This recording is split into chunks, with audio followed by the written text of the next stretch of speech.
സ്കൂളിൽ 2-3 കിലോമീറ്റർ നമ്മൾ നടന്നു പോയി ഉച്ചയ്ക്ക് വന്ന് ഉണ്ടിട്ട് പോകുന്ന സാഹചര്യമായിരുന്നു. ഇപ്പം നടക്കുമോ? അന്നൊക്കെ ബാഗ് കയ്യിലിങ്ങനെ പുസ്തകം പിടിച്ചാണ് നടക്കുന്നത്. ഇന്ന് ബാഗ് തോളയിലിടാനുണ്ട്. അപ്പോൾ ഇപ്പം മക്കൾക്ക് ഇങ്ങനെ അങ്ങോട്ട് കൊടുക്കുക, അമ്മമാരായാലും അപ്പന്മാരായാലും അവർക്ക് ആവശ്യമുള്ളതെല്ലാം ഇങ്ങനെ ഉരുട്ടി കൊടുത്തുകൊണ്ടിരിക്കും. അതുകൊണ്ട് അവർക്ക് അറിയത്തില്ല, അവർക്ക് എന്നാ കൊടുക്കാൻ നിൽക്കുന്നുണ്ടെങ്കിൽ ഒറ്റപ്പെട്ടു പോകും. അവർക്ക് അറിയത്തില്ല, സ്വയം നീന്താൻ അറിയത്തില്ല. നമുക്ക് ആവശ്യമുള്ളത് നമ്മളെ തേടാൻ വേണ്ടി പേരൻസൂടെ കുറേ അവരെ, ഞാൻ പറയില്ലേ, ചിലത് എല്ലാ ആവശ്യങ്ങളും നിറവേറ്റി കൊടുത്തില്ലെങ്കിൽ ചില മോന് ഇപ്പോൾ ഒരു ഫോൺ മേടിച്ചില്ല, ഉടനെ മക്കളിതിനെ വയലൻ്റ് ആകുന്നത്. കൊച്ചിലേ മുതലേ അവർ ഇഷ്ടങ്ങൾക്ക് ചെയ്ത് കൊടുത്തു. ഞാൻ പറയുന്ന അങ്ങനെ, ഇപ്പോൾ ഒരു 2 വയസ്സുള്ള കുട്ടികളൊക്കെ എൻ്റെ അടുത്തൊക്കെ കടയിലൊക്കെ വന്നിട്ട് കുഞ്ഞിനോട് ചോദിക്കും, മോൾക്ക് ഇഷ്ടപ്പെട്ടോ? അത് ചോദിക്കേണ്ട ആവശ്യമുണ്ടോ അമ്മയ്ക്ക്? 2 വയസ്സുള്ള കുഞ്ഞിന് എന്നാ അറിയാം? അപ്പോൾ ആ കുഞ്ഞ് ആ ഉടുപ്പിടുന്നുണ്ടെങ്കിൽ പറയും എനിക്കിഷ്ടമല്ല. കുഞ്ഞിനൊന്നും അറിയത്തില്ല, എനിക്കിഷ്ടമല്ല. വേറെ ഒരു ലൈന് ചേരാത്തിടും പറയും എനിക്കിത് മതി.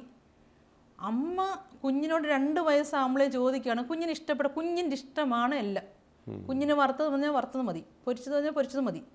ഞങ്ങളൊക്കെ ജീവിച്ചെന്നറിയാം, എന്തോ കിട്ടും, വിശപ്പിന് വല്ലതും കിട്ടിയാൽ, എന്നെ കിട്ടിയാൽ അത് കഴിക്കുന്നൊരു കാലമായിരുന്നു. അതുകൊണ്ട് ഞങ്ങൾക്ക് ഏത് സാഹചര്യത്തിലും പോയി ജീവിക്കാൻ പറ്റും.